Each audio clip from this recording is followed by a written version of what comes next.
Today's guest is Eric, a lifelong challenger of conventional paths turned educator, personality expert, and author of The Power of Personality. With 2 decades of coaching and a mission to help others grow by being more of who they are, not less, Eric brings heart, humor, and a serious dose of wisdom to the mic. Enjoy today's episode.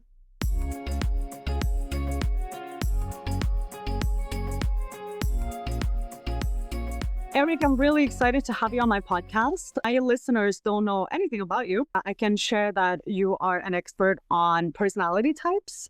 But before diving into all of the different personality types that you are familiar with and kind of what it is that you do, I would love to kind of have a little bit more of a background as to what got you there. Who are you? Who's Eric? It started like everyone. It starts when you're really young. And I think when I was young, I had this personality that was very talkative and it's seemingly outgoing. And yet also I wasn't really relating to everything around me in my environment, right? So it's like one of those things where you are around a lot of people, but you might feel alone. I think at its core, it came down to specific values. And I think sometimes when we think of differences, we always focus on like the superficial, right? Like, oh, is this person organized? Is this person more flexible or talkative or whatever, introverted or extroverted? But I think at its core, it's really personal values. And I think that makes us feel like connected with people, but also makes us feel really alone when we have different values than what we're being told we should have. So that was how I grew up, like just kind of being a big poser and wearing baggy jeans and baggy clothes because I thought it was cool. I guess it was cool in the mid-90s. And, I learned about personality types, though, like maybe when I was 16 or 17. And that's when it really, the world opened up to me. Because I was like, oh, okay, maybe it is okay to be different and have different values, or at least a different personality than the people that are around me. And I really studied that, and I started developing that methodology. And I eventually owned my own education company.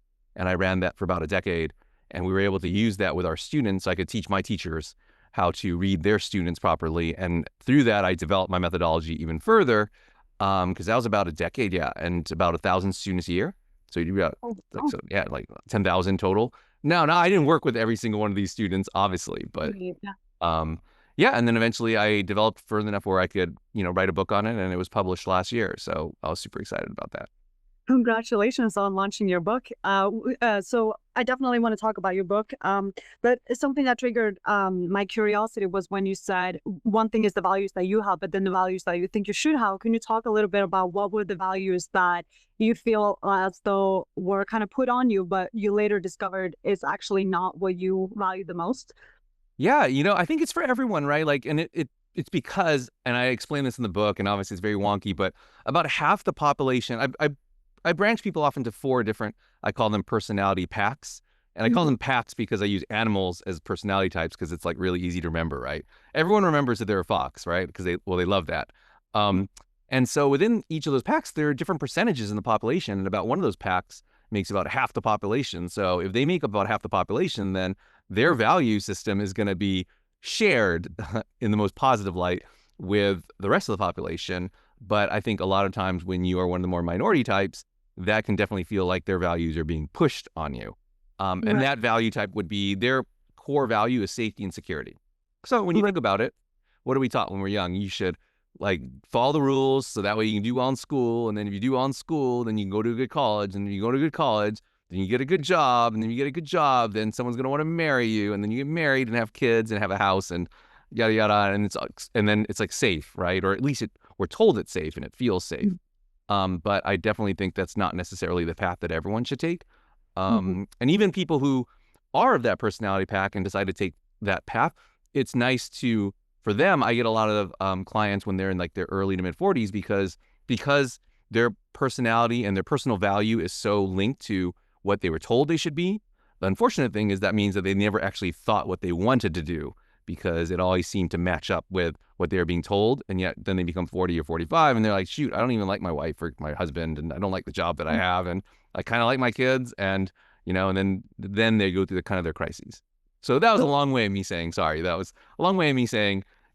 safety and security, that linear approach is like what I was fed as a kid. Yes, I hear you. And I think that is probably true for a lot of people, that that is kind of the path that we've been explained from a young age, that that is the way to go. And I think that is very familiar across the board, really. So it's probably relatable. So do you believe that utilizing that tool, like utilizing kind of knowing your personality type as a tool is actually going to help you not only understand yourself better, but also how you can show up for others based off of like what their personality types are? Yeah, obviously you want to find out who you are first, right? So then you can go like, oh, it's okay to be me and not be weird. Like weird.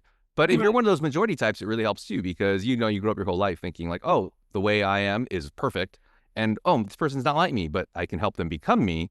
And so Mhm. that's why I'm also like, no, you shouldn't believe that people can change. I think we can grow because I Right. think the people who think we can change really means they can change into me, right? Like I'm like, oh, you can change into a better version of yourself, which is like me versus the better version of you.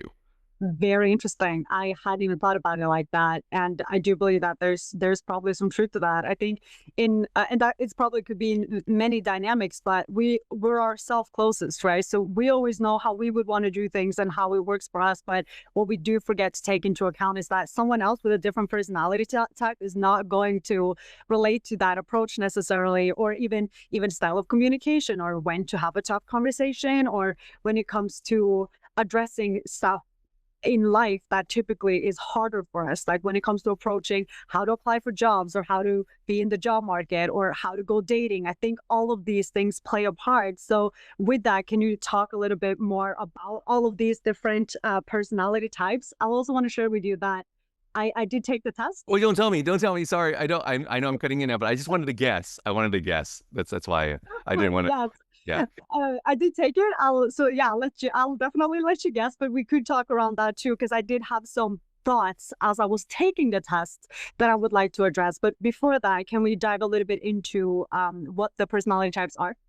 Yeah, like I start with as I mentioned, the four packs. So I call them gatherers, hunters, shamans, and smiths. Kind of like how you might find those roles in a medieval village, right? Like each person has their set role, and it's also a great way to realize why there are more gatherers versus more smiths, or more hunters versus more smiths. Because really, you need about a third of the village to hunt all the animals and bring in the food, but you really only need like a small percentage of the village building the tools that the hunters use, Mm. right? So we find that true in our society as well. Maybe not necessarily specific to hunting anymore, like literal hunting.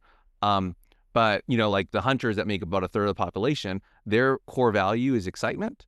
So visceral excitement. So which is why hunting and doing things where they're taking risks are so great for them because that's their natural MO, right? But it's funny because when half the population values safety and security and excitement are often competing values, right? Like I always say the same visceral experience you get when you're on a roller coaster where you feel like you're getting thrown around and you might die.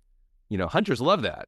But you put a gather in there, they're just like, why the heck would I want to like feel like I'm gonna die? Like I want to just like sit on my couch and just relax and chill out, and um, like even when you go on vacation. And by the way, the funny thing is hunters and gatherers actually are the most common coupling. So they're so Oh, different. Yeah, but yeah, also, I think it shows that inherently we know when people are different and we are attracted to that, right? Because we don't really want the same thing. We don't want exactly like us. But yeah, if you have a hunter and gatherer on vacation, it's just funny because the hunter is going to want to go like jet skiing and hang gliding, and the gatherer is going to want to sit by the pool and have a margarita and just chill out, and get a massage maybe, even though hunters like massage as well. But yeah, so that's like, and that makes up about 85% of the population. So I think when we see that juxtaposition between opposites, that's the one that we often see. Like everyone who's seen Sesame Street knows Bert and Ernie, Odd Couple, things where you see that really responsible, steady, structured, but maybe a bit too rigid personality with a flexible, spontaneous, but maybe sometimes flaky personality. mhm. And those are the two major packs that we have in the world. Yeah, I'm so intrigued by this. People can't really see this, but I'm laughing because I see myself in this completely. Like it's actually a quite funny example, and the fact that I have this like big ass stuffed animal like right. This is a perfect example of what you just said. So to the ones who are listening, I'm just pulling up like a big pink unicorn that I have. It's a stuffed animal that I won in Six Flags, which is an amusement park outside of LA. And the reason I have that is because I do not like roller coasters at all. Like Mm. I will be on it. But that's the funny thing. Like when I was a kid, like we will go on that. I would think it was super fun. We did all of that. But the older I got, it's kind of like, why am I willingly going into this death machine when I love my life so much, you know? And that's when I was with another couple of my a couple of friends of mine, and I was like, you guys go do your couple things, have fun, go on roller coasters, you do you. I'm gonna go win twice. And that is the result of that exactly. So that it was kind of a fun little call out there, also with the same explanation on vacations. As much as I love throwing a ball on a beach, I definitely value that poolside, chill out, Would you listen read a on book? like a jet ski kind of thing. I would listen to an audiobook, yeah. Oh, okay. I'm just kidding. I'm cheating because I'm gonna guess your animal type, so I was like slipping in that question in there to, You're taking notes. yeah, I'm taking mental notes. That makes sense. So I mean, I'm kind of a little bit in the universe of like like, I too really believe that the value of getting to know yourself well. I mean, it's my slogan in my podcast, and it is my slogan in my business is get to know yourself better. So I do believe that the more you know, the better. And when it comes to your test, I also feel as though I could get closer to understanding myself better. I do believe there's components as to I could probably dive even deeper, and I will do so by reading your book so I can educate myself fully on this, because I definitely lack some sort of information in this area. But when it comes to utilizing this for dating, for instance, like how would you describe knowing your personality type and how that can help you be successful in dating? Yeah, people always ask that, right? Because everyone always wants to feel like they have a soulmate out there. And I'm not a huge believer in soulmates per se, but I do think that theoretically it makes sense that where one personality type would get along with this personality type better. I always do say that the whole key of knowing personality types is that don't try to change your partner. That's all. Because the funny thing is that we're attracted to opposites, and then once we get together, then it's like, oh, let me change them to be like me, exactly. And then you change them, and then they do change, which is not good for either of you, because then you're not attracted to them anymore, and you're like, gosh, like they're not exciting anymore. And it's like, geez, I wonder why, right? But I will say this theoretically, the two that I mentioned, hunters and gatherers, they Mhm. actually are a great combination because they both think concretely. So they see the world as is, like what they see, what their senses tell them, that's what they understand in general. So they're the people who, when they talk, like if you've ever had a conversation with someone, um, and you yourself are concrete, you talk about things like, oh, what did you do yesterday? Oh, I did this. Oh, how are the kids? What clubs are they joining? How are they doing in school? What restaurant did you eat last night? Was the food good? What type of food was it? That's a very concrete conversation. So thus, hunters and gatherers are both concrete, but since one, they have different core values, they can communicate at the same level due to that concrete communication style. But because of their different values, they can also like complement each other well. Um, Two of the other packs that I didn't mention yet, they make up about maybe 8% of the population each.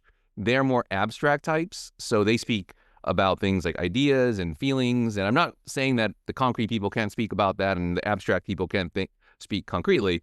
It's just their Mhm. preference, I hear like, so if they're talking about a book, a concrete person might say, oh, what happens in the book? But an abstract person might say, oh, like, what's the book about? Like, what are the themes, And that's probably one of the biggest disconnects we find between abstract and concrete people is when they're talking. Now, I will say abstract people are used to assimilating because obviously they're more concrete people. It is funny, though, when I had my education company, it was weird because a lot of teachers are concrete, but in this case, I had one concrete teacher and a bunch of abstract teachers around them. Like, so let's say one concrete teacher and 5 abstract people. And the abstract people were talking about all these different things like comic books and movies and stuff they had seen, but more so like what are the themes and crossing them with each other.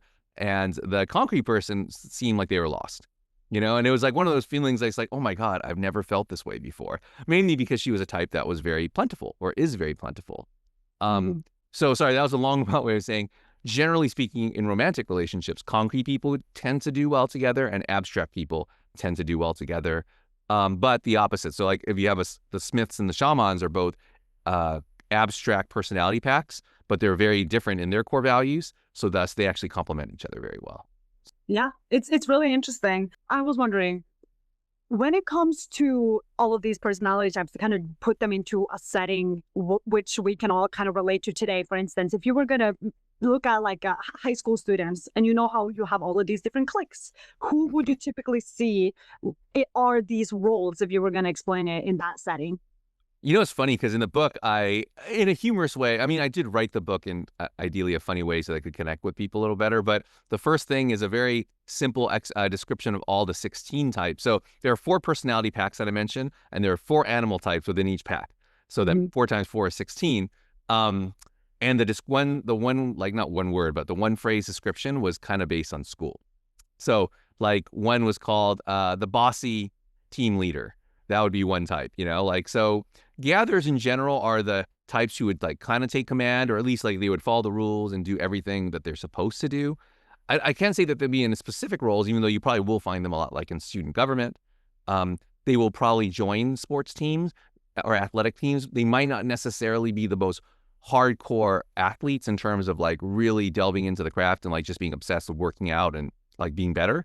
They might join a lot of teams just because they want to, it gives them a certain sense of safety and security to be around like a community, right? And, you know, Mm-hmm. or a club. So they might join a lot of clubs. The hunters will definitely be like maybe the musicians, like join the music clubs. Obviously sports is a big thing for them, but they will do it and they'll join those things not because they want to be around people, but they just want to have fun. So yeah, arts and crafts, music, you'll find that a lot with the hunters. Shamans and smiths will kind of hide a little bit. Smiths might join like the science club, Okay. where things where they're like reading a lot. They might like be in the library quite a bit. And yeah, it's hard. It's hard to determine where they'd fit necessarily within the high school structure, but I would say that um, high school is definitely more beneficial, or I said is nicer or gentler to concrete types than it is to abstracts. Abstracts do a lot better when they get to college or when they get to higher level education because I don't know, I don't want to say they're a lot weirder people, but they're a lot more different people when they get to that level and they can relate more.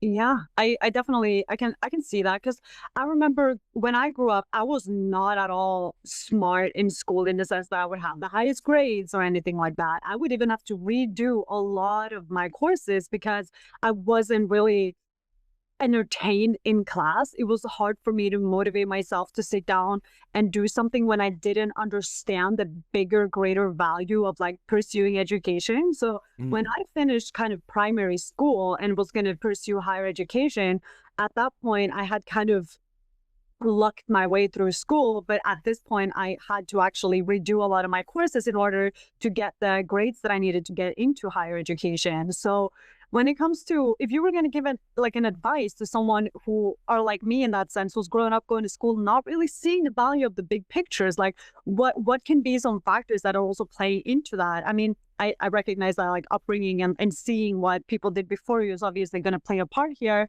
But I wonder if there's something about, so if it says something about my personality and how I could have known myself better at the time. Yeah. You know, I probably work best with students like that, where they feel like they're not doing well in school, not because they don't care. It's just more they don't feel like a purpose within it, right? Like they're just like, oh, okay, like it seems like this is a lot of formality and a lot of pageantry, but maybe there's not anything that I can truly connect to, right? Where I'm like, oh, this has meaning. So if it has meaning, then of course I will work 110%. But if I don't care about it at all, then why do it? So I had a student like that who actually told me the other day, she's like, I don't want to grow up, you know, and I was like, oh, I'm like, I know exactly what you mean by that. To be like, I totally understand how you're feeling and what you mean by not wanting to grow up. And I told her, like, I'm like, you know, you're gonna grow up, but you don't have to grow up the way that you think you have to, or that people are maybe telling you you have to, right? And I think that is important to know. Like, I would tell your young self that as well as I would tell my students, which is, it's okay to be you. You can turn into and grow into the best version of yourself. You shouldn't be trying to grow into the best version of like your parents, right? Because your parents might be very different personality types than you. Your teachers might be very different personality types than you. So just find out who you are, or finding out who you are is super important because you know what you should strive for, what that model of success should be. So when you understood exactly what she meant, can you explain what that was? I would imagine. Well, I also know her personality type as well. Just people saying you need to grow up because she has like a strong imagination. You know, I don't say she has imaginary friends, but she might. Like, she just has like a very strong inner life. You know, and like is very idealistic. And I'm sure she's hearing a lot of adults I don't know which adult, telling her, no, you need to grow up and be more responsible. And life is not about having fun and not about doing the things you want. It's about like doing the things that you're quote unquote supposed to do. And I will say, and I'm not picking on gatherers, but it does seem like I pick on gatherers, is that they kind of have this mentality that life is hard and I'm going to do it because I'm a tough SOB and I don't care. And I do the things that other people don't want to do. And that's what makes me like a human being. That's what makes me an adult. Right. And that's great, but that's not for everyone. Not everyone has to feel like they are forced to do something and they should be doing the things that they're being forced to do. I once had, my niece told me once, she accused me of not being good at adulting. She's like, well, now she's 11, but she was 10 at the time. And I was like, what do you mean by that? I'm like, the best at adulting. And she's like, I'm like, I know the key to adulting, like the secret. And she's like, what's the secret? I'm like, well, the secret to adulting is finding out what you love, what's your passion, and then doing that for the rest of your life, doing the things you love. And she's like, that's not adulting. And I'm like, oh, really? Like, what's adulting to you, 10-year-old? And she's like, it's buying a house. I'm like, oh, okay, sure. And I think that's what my student was hearing a lot of too, that adulting, like you got to grow into this. And obviously her value system did not connect with that, right? It's just like, and it's kind of cool. Like you meet 40, 50, 60, 70-year-olds who still have that child inside. And that's actually super healthy, right? Because that works for them. Like they didn't have to be like told, become a quote unquote adult. Right. I love that. And I relate to that a lot. I actually remember being a child and thinking I cannot wait to grow up. I remember being maybe 7, 8, 10 years old thinking that like, oh, when I turn 18, because like where I'm from in Norway, that's when you're quote unquote an adult. I was thinking that, yeah, I can't wait to become an adult. And then kind of coming to 18, like I always was kind of grasping for something more adulty, like the whole self-help project of mine that kind of developed into this podcast, of course. But still, it was all about becoming like older, wiser, mature, but it wasn't until recently when I started working with people who were quite younger than me, the Gen Z generation, where I realized that playfulness and kind of being exposed to a little bit more fun and also childlike energy. And I'm really drawn to that. I can feel, for instance, when I'm connected, an example of this is when I was connecting with my older brother and sister-in-law over Christmas. We would do stuff that we would do when we were children, such as bring out the sledge and go in the hill behind our house and just what is called slide like toboggan. Yeah. Yes. Oh my gosh, we had so much fun and we were laughing a lot. And it's kind of tapping into this inner child, I suppose, is what the lingo is today. And I can relate to what your student was saying in that, yeah, it's not so much about actually growing up, but it's learning how to be playful throughout life.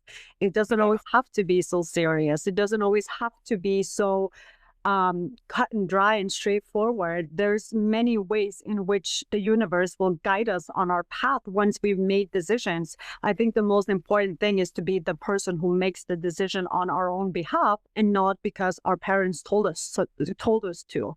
And I believe that can be very challenging for certain cultures. And that's just traditional, right? And I don't think that there's anything necessarily bad with that. Everyone is just doing what they're always been doing, and it's kind of this tapping into this generational. I use the word trauma, but in this sense, it kind of sounds a little bit more dramatic than I intend for it to. But it's kind of looking into why are we doing the things that we're doing? Are we doing it because our parents are telling us to do it, or is it because it's our value? So I can see how tapping into that whole childlike energy and just keeping that going throughout life, even when we're adults, is probably a key to continuing to enjoy life, even when it gets hard and we have more responsibilities. Yeah, I mean, my favorite quote is from, well, one of my favorite quotes is from Nietzsche, and he says, true maturity consists in regaining the seriousness one had as a child at play. And I really love that because, I also have clients who are like, when I had mentioned in like their mid 40s, and they had never really thought about doing something they love. They just always did the things that they were supposed to do, and put that in quotes. And then they become in their middle age, and they're like, wow, like I kind of do not like my life, and I wish that I had done the work earlier so that I could know more about myself. And I always say it's never too late. You can always do that work, really trying to figure out what is what is that passion you had? Because I associate the seriousness one had as a child at play as like true passion, right? When you're a kid and you're really into something, nothing else exists, and then for some reason when we become adults, we're told that we have to like bring all these things into our world that, let's face it, when we really think about it, they don't really matter that much, At the end of the day, it's like life's like a game of chess. The pawn and the king, we all go back in the same box, so it's more important to like enjoy the game, right?